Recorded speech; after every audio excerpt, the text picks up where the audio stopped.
Sex is a battlefield. Animals will go to every extreme to mate and ensure their survival. Without sex, a species is history. Its genes a dead end. From violent couplings to sperm wars, to mating rituals, and finally, amazingly, to love. Sex drives evolution, and evolution drives sex. In nature, it really is all about sex.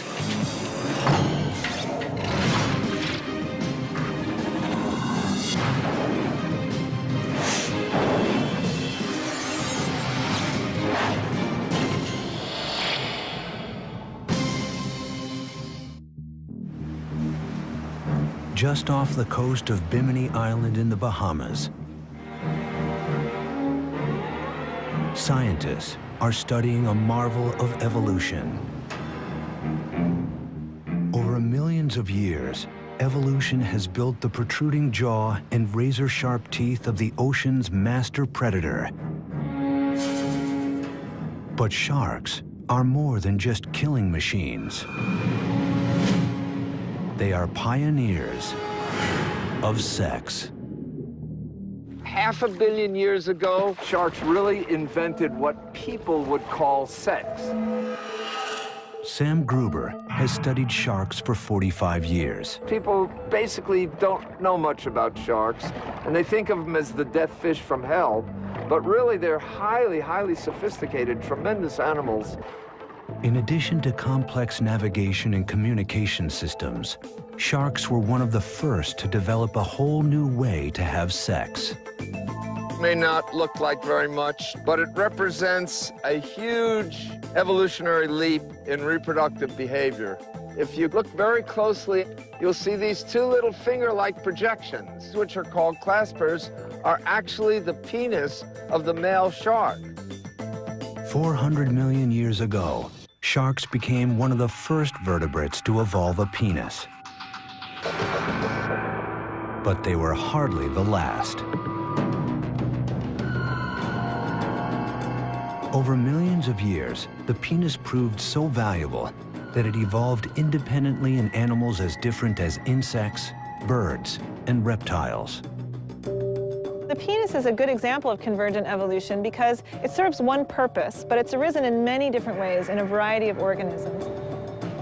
But how did the penis become so vital? 700 million years ago, sharks, fish, and other vertebrates have yet to evolve. Sea life is instead comprised of simple, single-celled creatures. To pass on their genes, they don't have to partner up. They can reproduce by themselves. Reproduction before sex was all asexual. Asexual reproduction means that you just make copies of yourself and send them off into the environment. They have all of your genes and no one else's. Asexual reproduction does guarantee that 100% of an organism's genes are passed on. But on the evolutionary battlefield, this strategy has one serious flaw. When each and every creature shares the exact same genes, they also share the same genetic weak spots. Imagine that a virus shows up on the scene, and that virus attacks you if you have a very specific gene sequence in your DNA.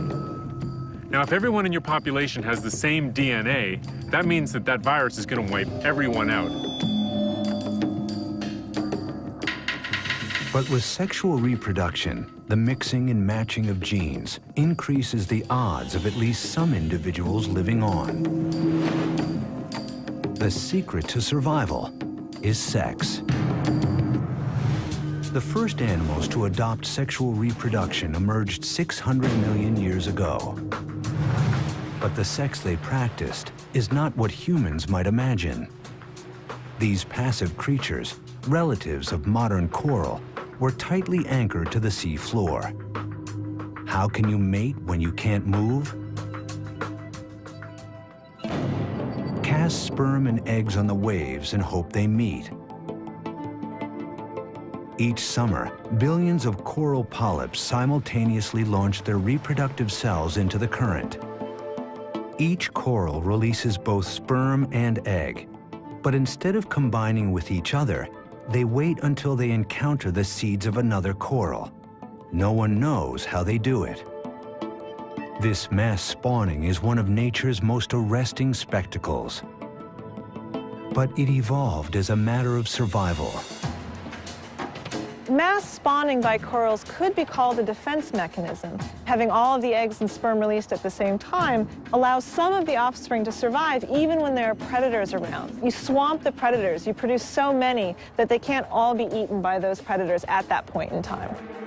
For stationary animals, casting DNA into the ocean may have been the only way to sexually reproduce. But a new class of creatures was about to evolve, and sex would evolve with them. About 570 million years ago, in a very brief period of time, we see the origin of many different, often very complex body forms, some of which are still with us today. Many forms that resemble modern invertebrates, crustaceans. We even see the first fish. These early fish could move like no other creatures that came before. Instead of relying on ocean currents to carry their fate, males could directly target the female's eggs with their sperm. But even this method of mating had its pitfalls. The eggs, once fertilized, were not only tiny and fragile, they were exposed. This forced the parents to either stand guard or abandon them altogether. It would take another 200 million years for evolution to come up with a new plan, which is where sharks come in.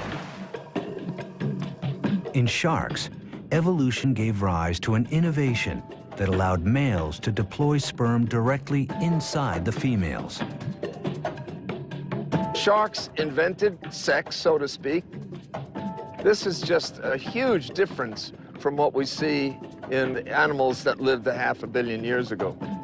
Instead of two fish just randomly spraying their eggs and sperms out into the water, helter-skelter, these animals have to actually come in contact. Sharks are one of the first vertebrates to physically connect during sex. It may sound friendly, but with sharks, it's anything but.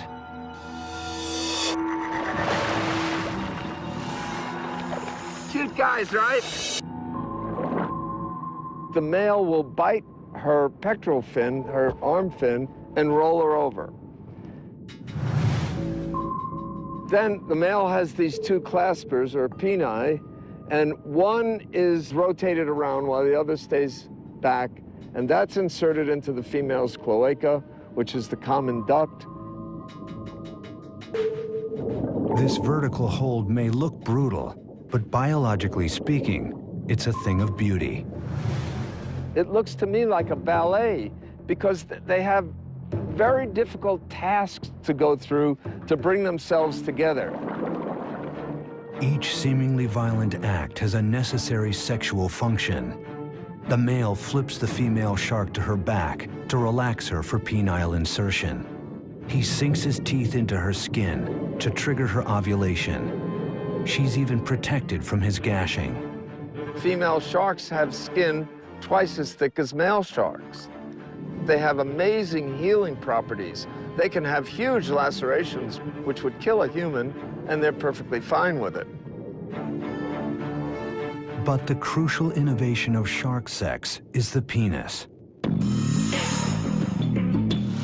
Once the male is firmly attached, a spur at the appendage's tip prevents it from slipping out. A sac in the male's abdomen fills with seawater and propels the sperm directly into the female's womb, where eggs await fertilization.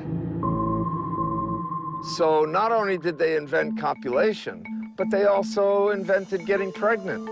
That is to say, internal fertilization.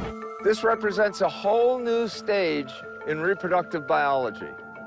Internal fertilization has been a foundation of sharks' 400 million year reign as the ocean's top predators. Not only does it protect their developing eggs from enemies, it leads to the birth of large, fully formed pups that are literally born to kill. For hundreds of millions of years, animals would remain confined to the Earth's oceans. 370 million years ago, a unique lineage of fish began to move towards land. Called tetrapods, they evolved legs from fins. In time, those legs became sturdy enough to let them move out of the water. But this new world presented new problems. If you look around today, there are creatures that spend all their time on land. But to do that, you have to have a whole lot of tricks. You have to be able to lay eggs or give birth to live young. If you are laying eggs, your eggs have to be waterproof. The fish ancestors of tetrapods simply dropped sperm into the current to fertilize eggs. But that wouldn't work on land. So one group of tetrapods, the ancestor of reptiles and mammals, successfully changed their method of reproduction. As sharks had before them, reptiles developed internal fertilization. And then they went beyond, evolving an extraordinary adaptation to protect their young: the amniotic egg. This marvel of evolutionary engineering not only nourished the developing young within, its hard shell kept the egg from drying out. The amniotic egg gave reptiles the ability to conquer land, reproducing, spreading, and growing on a whole different scale. And for the dinosaurs, this scale would be a big problem. When you're 40 feet long and weigh 6 tons, how do you do it?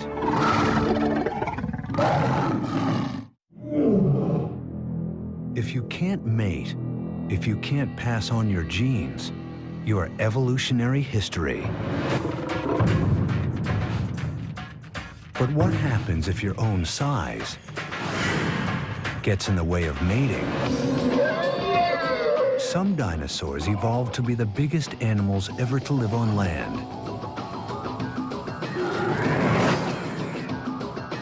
With dinosaurs like T-Rex topping out at more than 15 feet, sex gets complicated. And for all we know about dinosaurs, the details of their sex life remains a mystery. Imagine a 40-ton dinosaur trying to reproduce.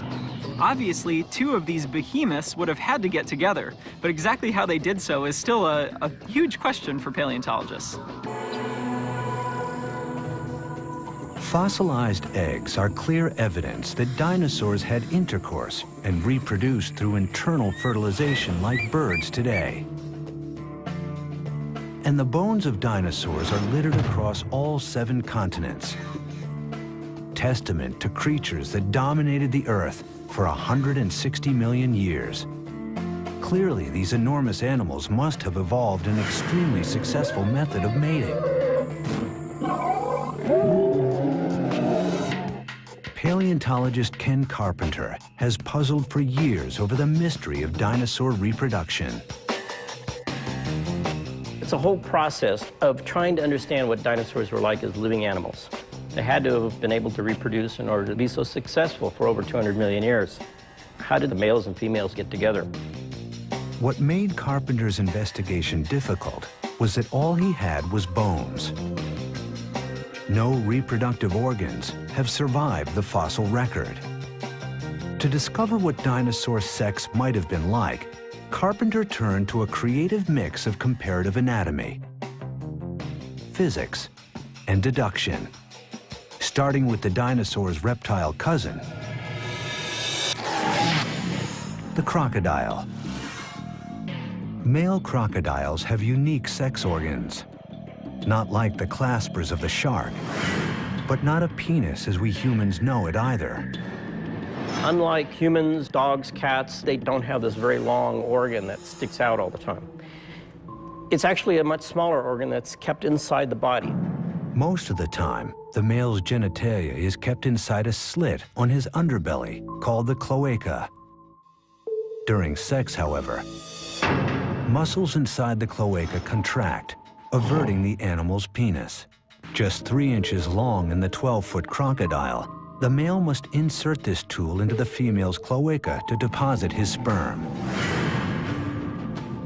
For creatures the size of dinosaurs, that would be like trying to stick a key in a lock by moving the whole building. Was it possible? To find the answer to that question, Carpenter turned to another present-day creature, one that shares the dinosaur's problem of how to fertilize an internal egg, despite its enormous size. The elephant. To reproduce, the male elephant rears up and leans on the female. But doing so puts a huge amount of weight on her back. Over time, this pressure causes permanent damage, creating small fractures in the female's backbones. If dinosaur sex took the same form, Carpenter should find similar fractures in their fossils. This vertebrae here comes from a duck-billed dinosaur. Possibly this breakage was due to the male climbing on top of a female during sex. Well, maybe, but we'd have to know what gender this vertebrae is. And if it's a male, it would mean one male trying to mate with another male. Maybe that's why dinosaurs became extinct. I don't know. But the elephant-like rear mount posed a more fundamental problem. The male would have climbed up, put his weight on her back. Could her bones have supported it? Elephants weigh up to 7 tons. But some dinosaurs weighed as much as 25 tons.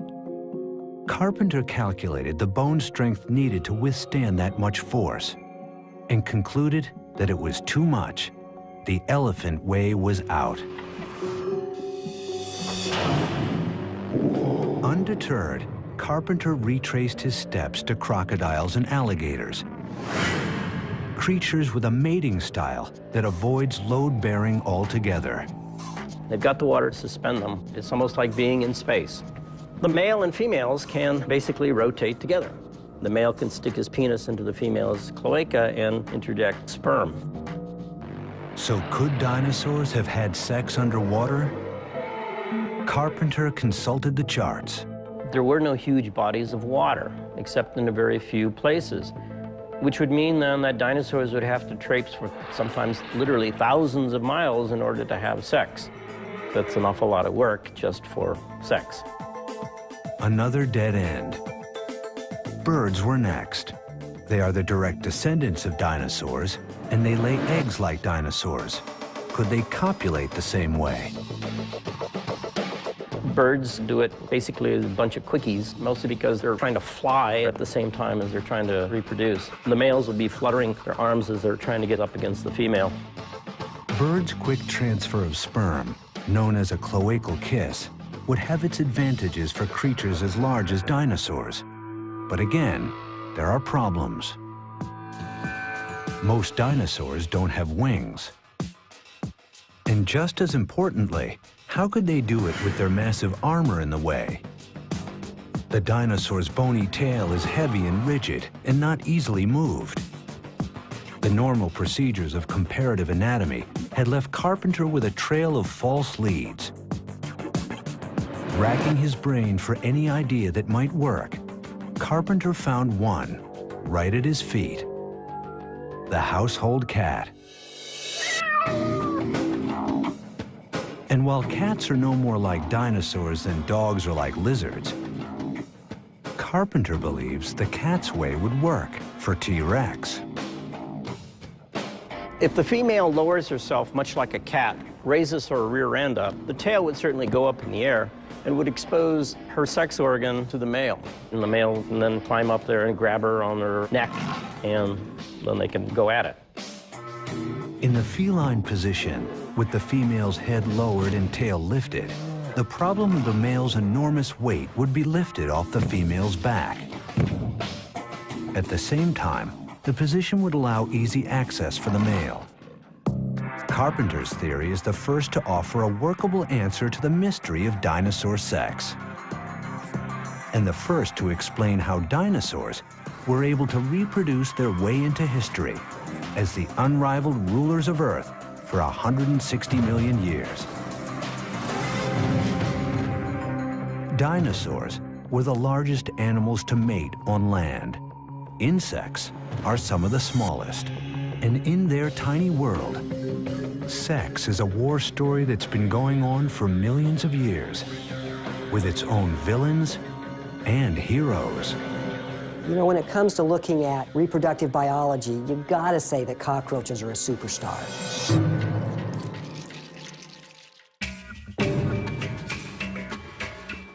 65 million years ago, an asteroid 6 miles wide hurtles down from the sky and smashes into the Gulf of Mexico. The impact signals the end of the dinosaur age. Their extinction claims half of all species, turning the Earth into a wasteland. But insects endure. How insects outsurvived so many other animals is still a mystery. Some scientists believe the asteroid's impact caused a temperature shift that put insects into hibernation. When they re-emerged, they flourished, developing new ways to reproduce at staggering rates.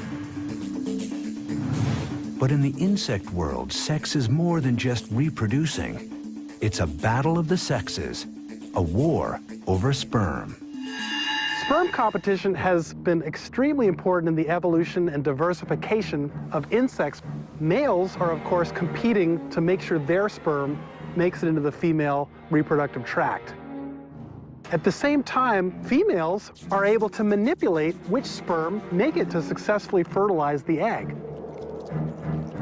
The female seeks multiple sexual partners, giving her offspring a diverse genetic portfolio and a greater chance at survival. But the male seeks to father all the offspring. The more paternity, the better the chances for his genes. What the male wants and the female needs are in conflict, and has spawned an evolutionary arms race, stretching the limits of evolution. A far cry from the shark's simple clasper, insects have evolved the widest variety of penis shapes on the planet. In one of the most shocking, the male damselfly's penis has sharp horns at the tip and spiky thorns down the side. If it looks like a scrub brush, there's a reason. The male uses his tool to scrape out the sperm of his rivals before depositing his own. This technique removes more than 90% of the existing sperm, virtually guaranteeing the offspring will be his. And the males of other insect species take even greater pains to guarantee a return on their deposit. There's a great strategy that some insects and also some mammals have come up with, which is called a copulatory plug. And after a male mates with a female, some of the semen hardens and becomes a plug, and it prevents other males from being able to mate with the female. It's a pretty good strategy. But honeybees take it a step further. Not just using a plug, they are the plug. Tens of thousands of male bees compete for the queen. Only one gets to mate with her. Think he's the lucky one? Think again. Upon reaching climax, his penis rips away from his body and becomes stuck inside the queen. He dies in order to lock his sperm inside her. But despite this ultimate sacrifice, female bees evolved a countermeasure, a way to pop out the plug, freeing the female to choose the sperm of another, maybe better mate. In bees, at least, females are winning the sexual arms race. But in other species, the males are taking the lead. In stick insects, males have gone beyond the removable plug, evolving into living chastity belts. They attach to their mates for weeks to prevent any other male from fertilizing her eggs. And the male love bug takes this strategy a radical step further. Once he locks his sex organ inside his partner's, he throws away the key. The male's commitment to the act is total. Once joined, he spends the rest of his life in the act of copulation. After the couple is through mating, he will die, to be dragged around by the female until she lays her eggs. Eggs all fathered by that single male.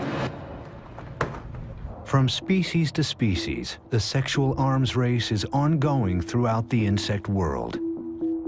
But in one familiar group, females may have found a way to finally end the war. Entomologist Ron Harrison heads up the cockroach extermination lab at the Orkin Training Center in Atlanta.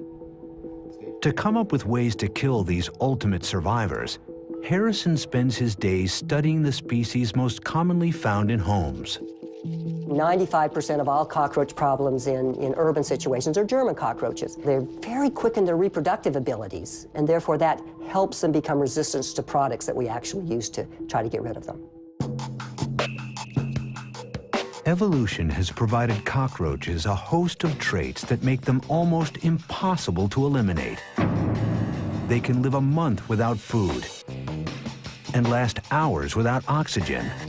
But most critical to their survival is their speed of reproduction, a quality that might indicate that cockroaches have sex all the time, except they don't.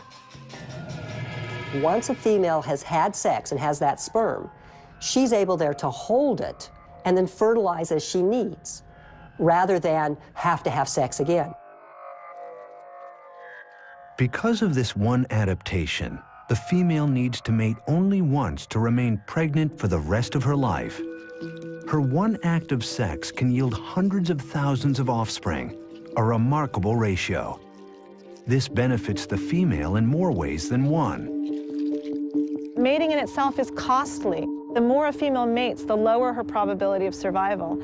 Perhaps because there's some damage that occurs, they might be at risk of predation, and there's even some seminal fluids that carry toxins that decrease female survival. After her one act of sex, the female carries fertilized eggs with her throughout her entire life. So every female in the colony has the potential to become a colony herself.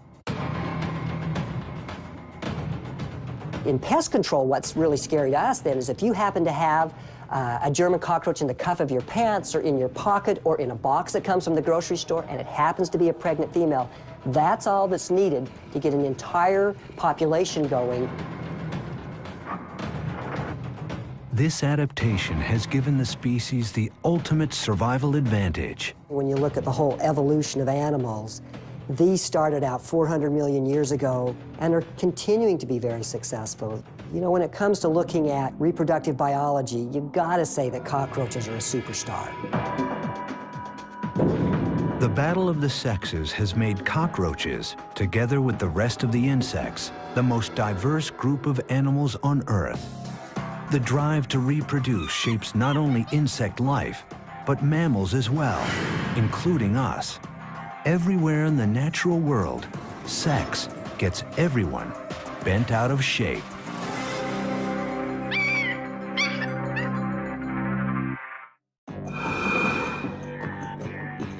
Animals will do anything to mate. The drive to pass on genes and ensure survival of the species is so strong that it causes evolutionary changes. This process is called sexual selection.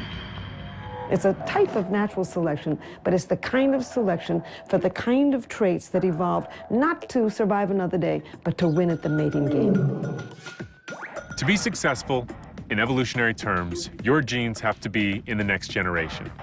As soon as you have sexual reproduction, what you're doing is going out into the environment and looking for other individuals that are doing well and trying to get some of their genes into your offspring. You need to assess how everybody in your population is doing in terms of their reproductive output.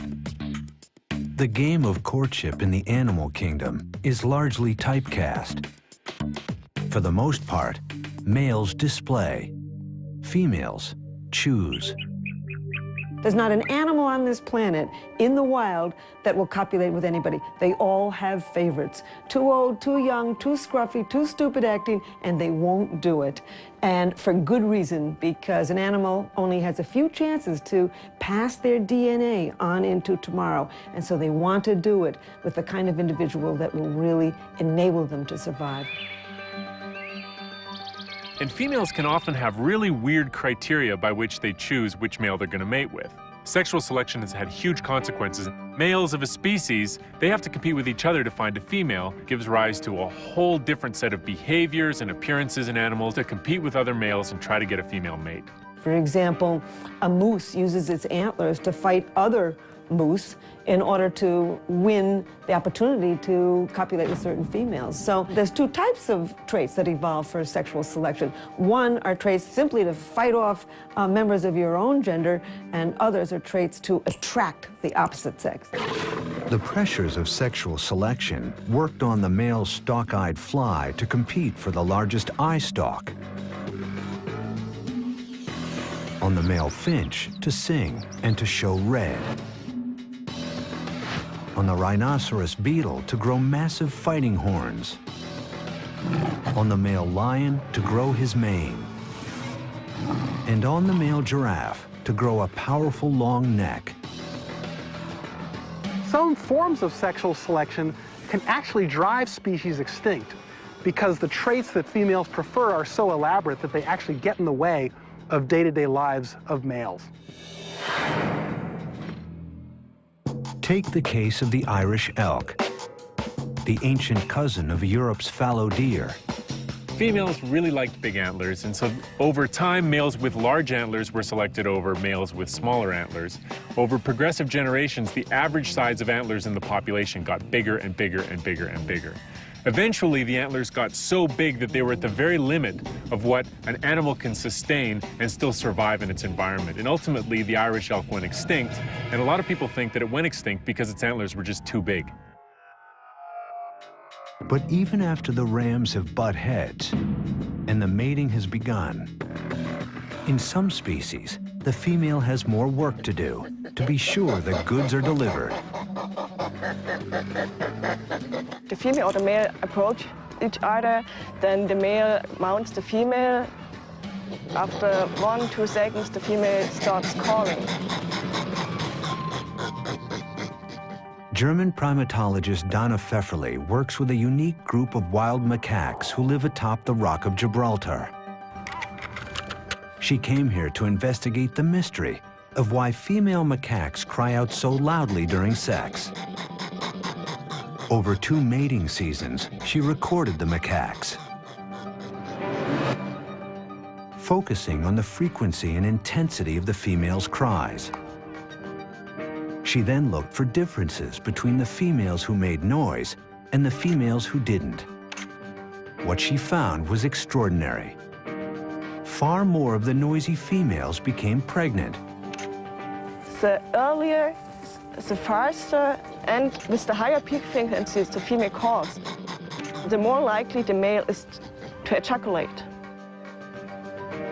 In fact, males were 10 times more likely to ejaculate with a calling female than with a silent one.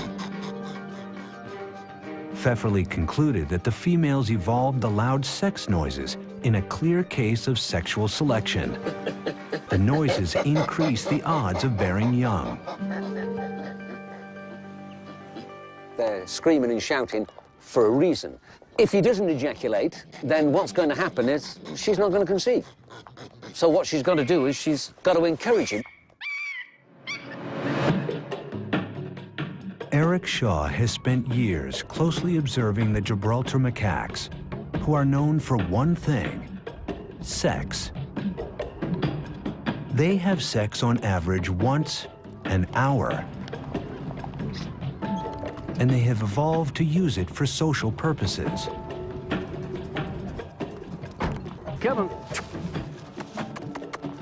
No, but we've got free-ranging primates here that we know have been here for 300 years. I know. Stop panicking. There's a lot of questions that they can answer for us. Be it a question of how to feed them, or be it a question of sex. For these primates, sex is part of how the community communicates and bonds. They use their sexuality in a lot of ways like we do, I suppose. You had a male and a female here, and he threatened her because you're a little bit too close to my food. To stop the threat, she presents herself. In other words, take me, I'm yours. Here we go.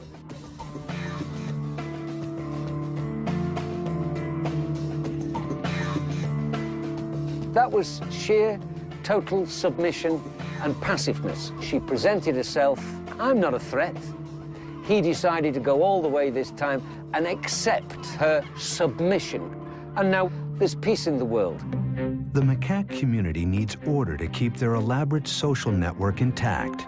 There are little families within families, you know. One female will have 5 children over here, another will have 4 over there, but they need this protection, they need this cohesion, they need to move as a troop. With primates like macaques, sex moves beyond its primary function and is put to many different uses. The scientists call these behaviors sexual currency. Primates have developed sexual reproduction to an elaborate art. No longer is it just a physical coming together with no consequences other than reproduction. Now it's the fulcrum of many different aspects of primate societies.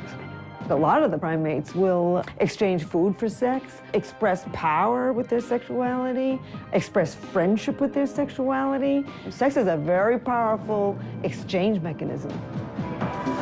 The mix of sex for reproduction and social purposes evolved by primates like the macaque set the stage for the human sexuality that was to come. Humans would add one more most unusual layer to the evolution of sex.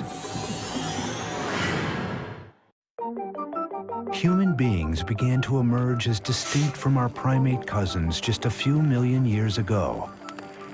When our ancestors came down out of the trees and began to stand up on 2 feet instead of 4, they also changed some of their sexual anatomy.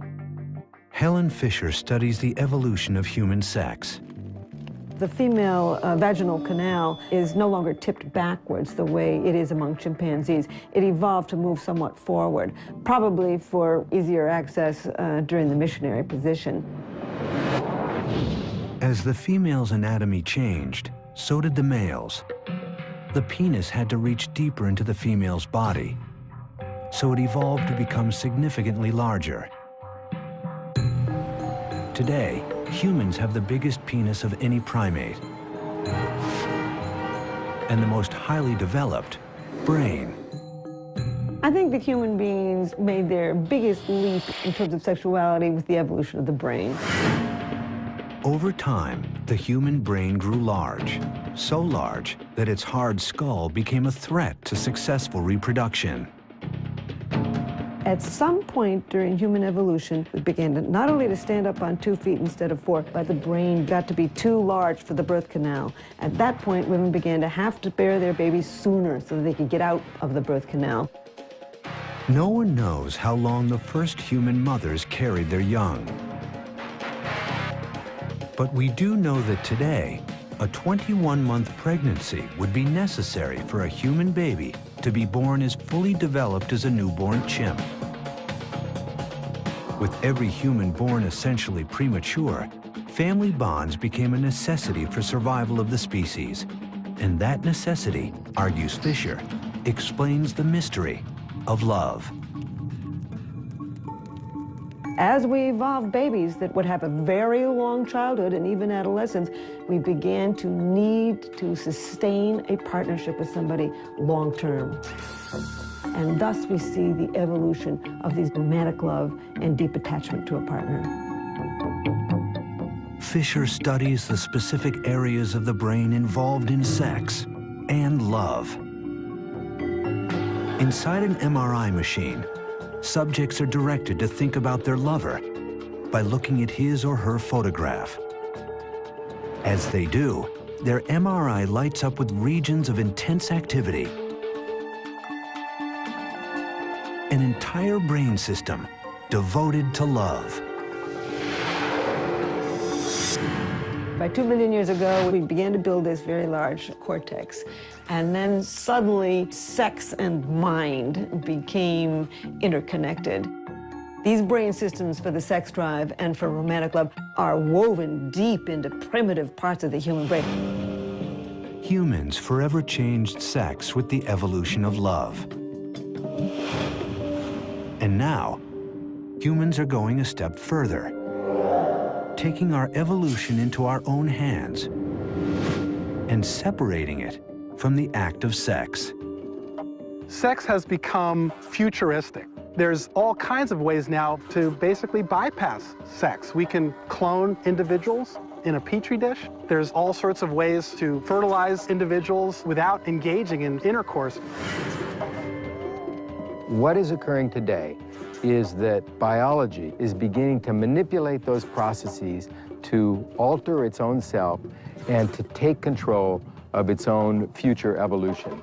So it's becoming a very conscious thing, and 100 years, 200 years from now, as we move forward, the process of human evolution is going to be directed by human choice. Gregory Stock is a biophysicist and the author of a book entitled Redesigning Humans. He is an advocate of human genetic engineering. And I could see a time when it's viewed as just kind of careless to conceive of children by the old ways, where it's just some random meeting of egg and sperm. How could you be so careless about something as important as a child? Stock believes the logical first step will be genetic screening, a process in which couples will be able to bring their sperm and egg together in the lab to generate multiple embryos. Then pick the one with the most desirable traits. So I think it'll be the parents will make choices about their children that are a little bit different from themselves, but really resonate with their own personalities. If they're really outgoing, they'll want children that are outgoing. If they're really conscious about their own intelligence, they'll choose kids that have a little leg up in that realm. If they're really athletic, they're going to want an athlete. And I see an enormous diversity as we go out into the future. We already are living in the age of engineered reproduction. The first so-called test tube baby is now in her 30s. Successfully cloned animals include the mouse, sheep, cattle, cat, horse, and chimp. Theoretically, the technology to clone humans exists, but hasn't yet been used. For Stock, a future of engineered humanity would simply be a new phase in evolution, consciousness having evolved to the point where it can chart its own future. As you begin to have meaningful choices, things that can be done that people consider to be of value, for instance, a genetic screening so that you can be absolutely certain that your child is going to be very, very healthy, then I think you're going to get these technologies used in a very, very broad fashion. Natural selection has made some bad choices in the past. An awful lot of people have very bad backs. They've got bad shoulders. They pull out various parts of the body because it's not yet perfectly evolved. And if we could make some changes in selection so that we get rid of genetic diseases, it would be an improvement. As humans move to take the reins of their own reproductive evolution, a vital debate has begun. Genetic engineering in humans is a very risky activity. The problem is that by introducing variation, we might not know what all the consequences will be. We may insert a gene that we think causes one effect, but in fact it will cause other effects and disrupt the normal functioning of our chromosomes. Of course there are going to be problems. There are always problems with using technology, especially potent technology. But that doesn't mean we shouldn't go there. It's going to be a very messy, a very chaotic, a very unpredictable process. And to me, it's just the next stage of evolution. Taken to its logical extreme, in the future, the act of sex may have no place in human life at all. But for most scientists, the thought that the human animal would drop a behavior that is the product of millions of years of evolution is highly remote. Genetic engineering is far from the end of sexual reproduction. We're far from evolving beyond sex. I don't think that's ever going to happen. As long as there is life, it seems there will be sex.